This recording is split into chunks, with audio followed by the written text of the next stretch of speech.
Hello friends and welcome back to Digitalk. So in this session I am going to cover the step-by-step action plan that we follow in the Jboss for domain mode setup.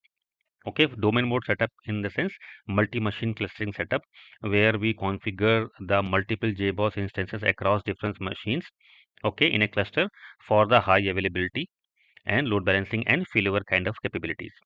Okay, so what I am going to cover in this session is we will have two node, okay, node 1 and node 2, okay, and we want to set up a domain controller on our node 1 here, and we need to register this node 2 with this domain controller, okay, so that this domain controller can reach to node 1 and node 2 both. Okay, so here we will have our domain controller on node 1, okay, and node 2 we are going to utilize for some of the servers, application servers, okay, where we would like to install our applications. Now this is our domain controller host, okay, but apart from that we can configure server here as well. Okay, so we can configure one server here and one server here, or we can configure multiple servers here and multiple servers here as well for the applications. Okay, but it's a secondary part, like to create the server group and then create the servers inside the server. That is a secondary point. The primary point is how we can set up the domain controller, okay, where a single domain controller can manage the multiple machines. So I am going to show you how to register one of the machine, okay, with the domain controller. The same process is applicable for the multiple machines. If you have multiple machines in your cluster, okay, so you can follow the same process what I'm going to explain you here to register your multiple machines as well with the domain controller. Okay, so this is our agenda.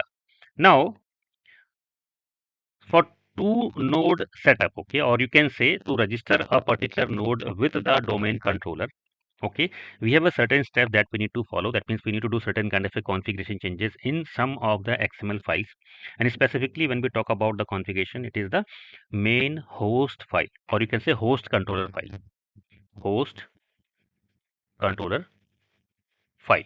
Okay, so basically in Jboss, okay, when we talk about the domain controller, so this domain controller itself called a host controller. It is a host controller. Okay, so this I have explained in my previous one of the previous session in detail. Okay, about the Jboss. So you can search in our channel for Jboss string, and then you will get the multiple sessions and look for the latest one. Okay, so there I have explained complete details about this host controller, process controller, and everything. Right. So basically, what we discussed there, in every host we have two process, host controller and process controller.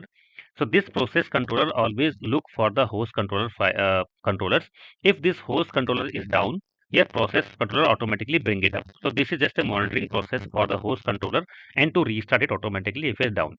Now, what is host controller? So his host controller is run on each and every node. Okay, and the primary node which we identified that we are going to use this node to manage other nodes in that particular node, this host controller referred as the domain controller. That's it. Okay, the term gets changed from host controller to domain controller. That's it. That is the only difference.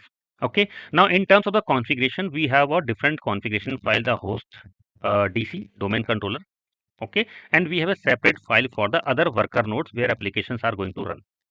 Okay, so in terms of JBoss, this is mostly referred as a domain controller host, or sometimes it is referred as a master host, and other worker node where the application will run refer as the slave host. So mostly you will see master and slave. When we say master in JBoss, that means it is the host where domain controller is running.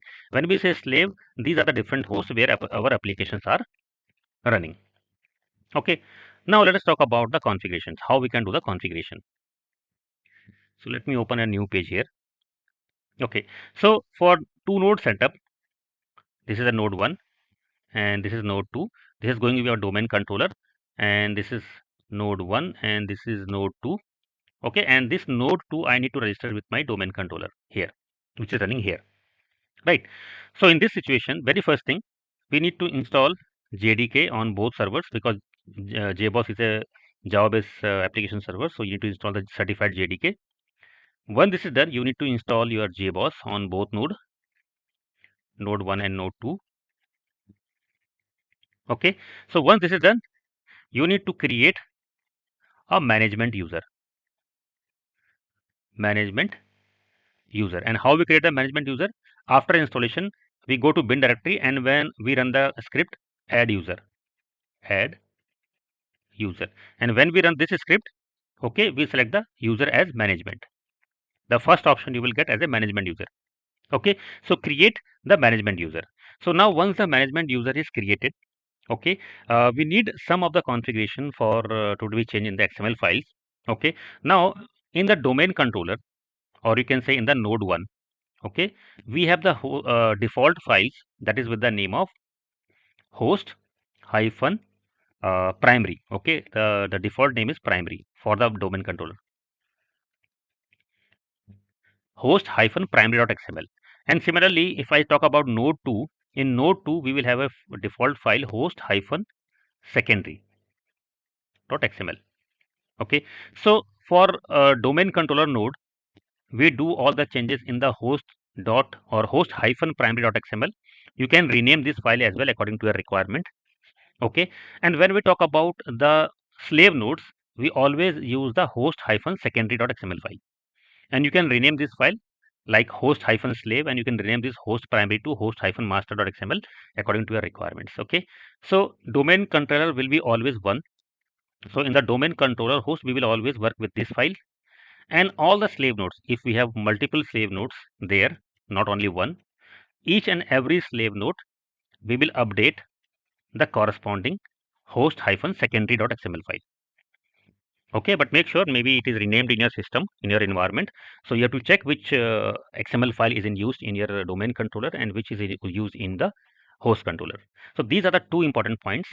Okay, which XML file we used for the modifications of the configurations. Now, what kind of a configurations we do in this? Let me explain you.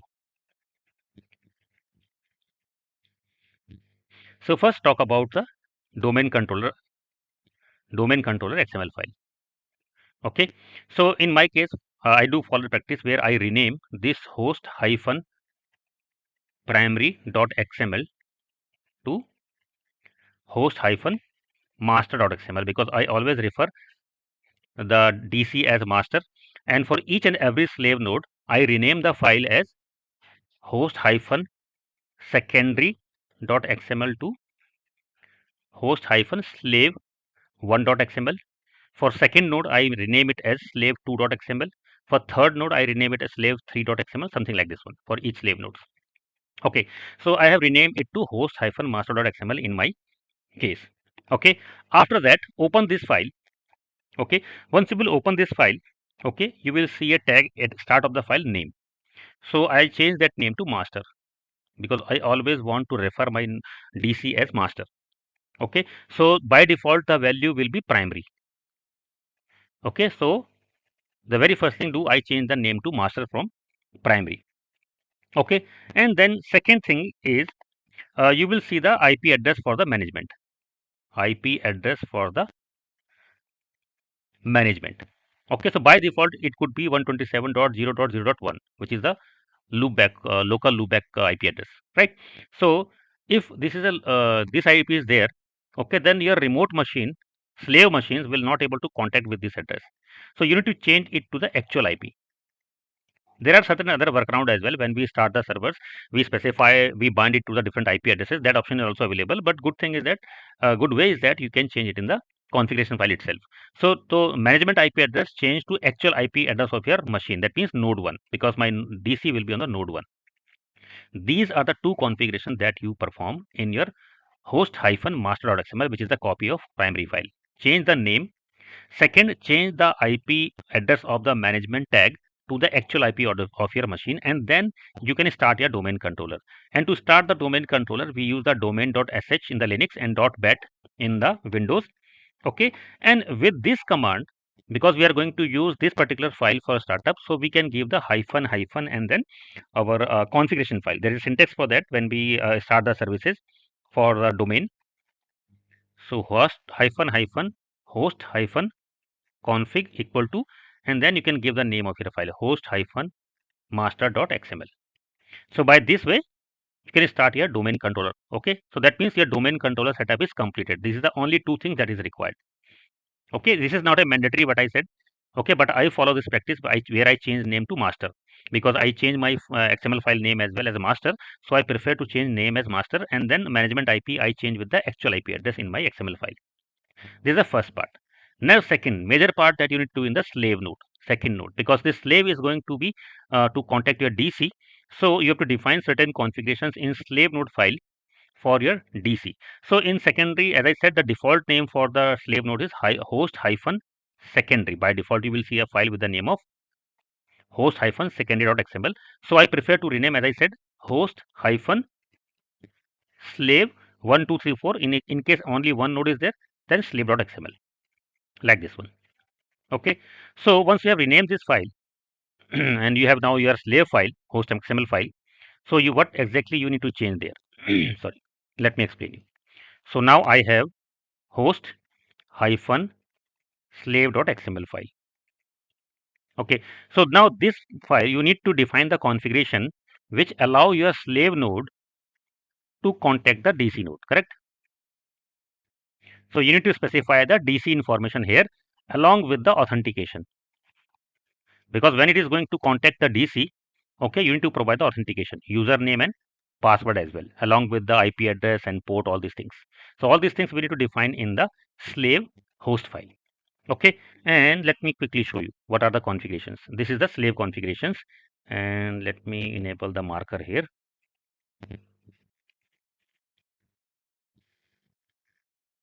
Okay. Right, so this is my slave configuration. Okay, so these are the steps I have told to you. I rename these two host secondary to the host slave file .xml. Okay, then very first thing what we do, you will see there is no name tag here in this particular file. So we add a name as slave. This is second thing what we do after renaming. We add a name, and to name we specify the slave. And if you have a multiple slave where you have slave 1, slave 2, slave 3, slave 4 kind of things, you can rename it slave 1, slave 2 accordingly, depend on your number of servers. Okay, after that you have to disable the management portal or management console, right? Because our management console will be of the DC one, right? Because every Jboss installation has a management console which automatically start on 9990 port, right? 9990 port. And now because we are going to manage this particular slave with the help of our domain controller, so our single admin console will be the controller admin console, and we don't need the admin console in the slave node. So for that, what we do, wherever you will see this information for the port 9990 default one, okay, you can change to any other value from 9990 to any other value. So we have changed 9989. So now this will disable the management console here in the slave node, because that is not required, right? And then inside the domain controller tag, we need to specify the domain controller to which this particular slave is going to contact. Okay, so here you will have a master address. So in the master address, you add the IP address of your domain controller, right? And once this is done, you need to change this master discovery name to whatever the name that you have given to your master in the file. So if you remember, in the domain controller master file, we have updated the name as master, right? So same we have to give here, static discovery name as master, whatever the name that you have. If you have not renamed your to master, you are using the default one, which is the primary. So make sure the value is primary here, right? And the last important thing apart from that, okay, security authentication. But before that, let me tell you the snapshot after changing. So this is the domain controller tag. Okay, so if you see here, this is the static discovery name, which is master in our case.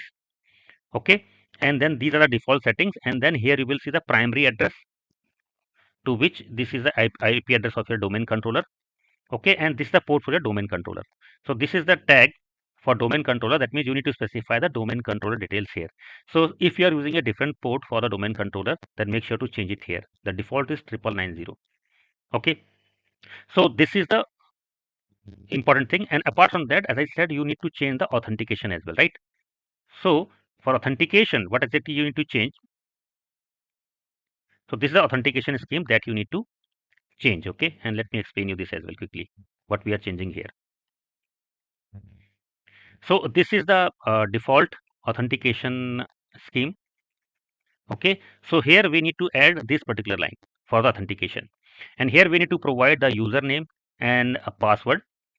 This is the username and this is the password. Okay, and this is part of your management realm. And here we are defining an authentication context name, and this is our authentication context name, right? And once this value is defined, okay, inside the domain controller, we need to call this particular authentication context. And that means you need to change, or you need to add this remote authentication tag in your domain controller. Okay, whatever the domain controller tag we have seen, in that you need to add this, call this particular authentication context. Okay, and apart from that, you can change the loopback 127.0.01 local address with the actual IP address of your machine, of your slave node. Okay, because when you are going to start it, so it will bind automatically on your default IP of the machine. Okay, and after that, you can start your slave node. So these are the specific configurations that we do in the slave configuration. So overall, what we have seen so far, the important thing to understand here, what are the different XML files that we use in the domain controller and then the slave node, and what are the important configurations that we do specifically in your slave controller node, because your slave is going to contact the DC. So for that, you need to define the multiple configurations, as we have seen: authentication, security, and then some of the management IP, and then your DC management IP and the port as well, right? So now hope this process is clear to you. So I will post the execution in some time, even though I have posted one session earlier as well. You can search in our channel. Okay, but one more concrete session I will execution session I will post in some time in the near future.